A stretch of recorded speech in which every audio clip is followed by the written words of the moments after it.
माल और सेवा कर संशोधन विधेयक 2021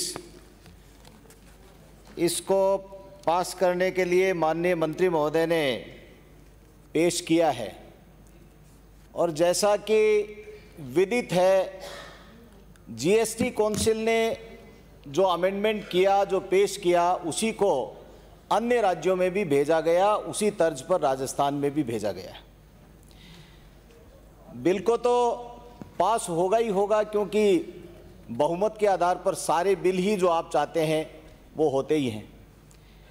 और माननीय सभापति महोदय मुझे क्षमा करेंगे और एज यूजुअल जैसा आप बीच में ही, जैसे ही मैं सरकार के खिलाफ कुछ बोलना शुरू करता हूं और आप उधर से कहते हैं बैठ जाएं, आज कम से कम ऐसा नहीं करें तो बड़ी कृपा होगी आपकी।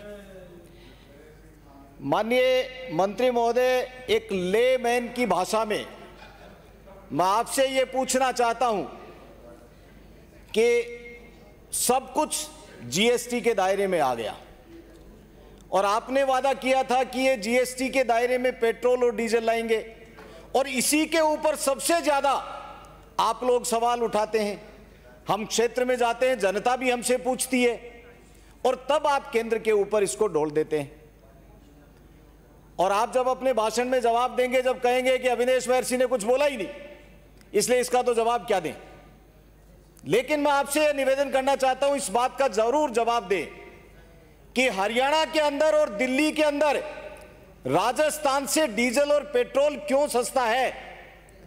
क्या उन राज्यों में कोई अलग कानून बना दिया केंद्र ने और आपके यहां कोई दूसरा कानून बना दिया? क्या वो राज्य पेट्रोल और डीजल के अंदर कमी करके 10 रुपए का फर्क ला सकते हैं? तो राजस्थान की आपकी सरकार क्या कर रही है, इस बात का जरूर जवाब दें। ये इस जीएसटी के ये जो बिल है इससे ही संबंधित है। 26.45 पैसे राजस्थान ले रही है, अन्य राज्य कितना ले रहे हैं, अलग अलग डिफरेंस है। सब कुछ केंद्र के ऊपर छोड़ करके हम अपना पल्ला नहीं झाड़ सकते हैं। जो जनता के साथ में वादे किए, इस देश के अंदर एक संविधान होगा, एक झंडा होगा, तो इस देश के अंदर एक टैक्स भी होगा, एक संविधान भी होगा। यह परिकल्पना यदि किसी ने की तो देश के प्रधानमंत्री नरेंद्र मोदी जी ने की।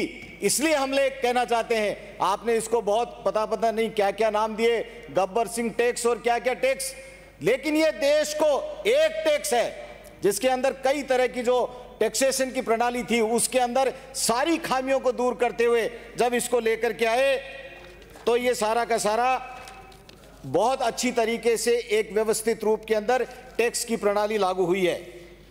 दूसरी बात, मेरा ऐतराज इस बात पर है कि जो चेंजेस किए उसके अंदर उद्देश्य कारण देते हैं। आपने भी लिखा है, ये इसके अंदर स्पष्ट रूप से लिखना चाहिए, ये भ्रमित करने वाला नहीं होना चाहिए कि ये हमने केंद्र के जीएसटी काउंसिल ने जो हमको आदेश दिया है उसके अंदर हमने एज इट इज इसको पेश कर दिया है। तो ये न तो कोई अमेंडमेंट की बात आती है और न कोई अन्य किसी तरह की बात आती। आप सर्वोपरि हैं, जो आपको समझ में आए, जनता के हित के कानून बने चाहे नहीं बने, करना वही है जो आपको करना है। मैंने जो जनमत जानने के लिए कहा उसके लिए ये जो सुझाव आए हैं, इन सुझावों के ऊपर आगे जब जीएसटी काउंसिल के अंदर जाएं तो इनके ऊपर विचार करते हुए आप कार्यवाही करेंगे।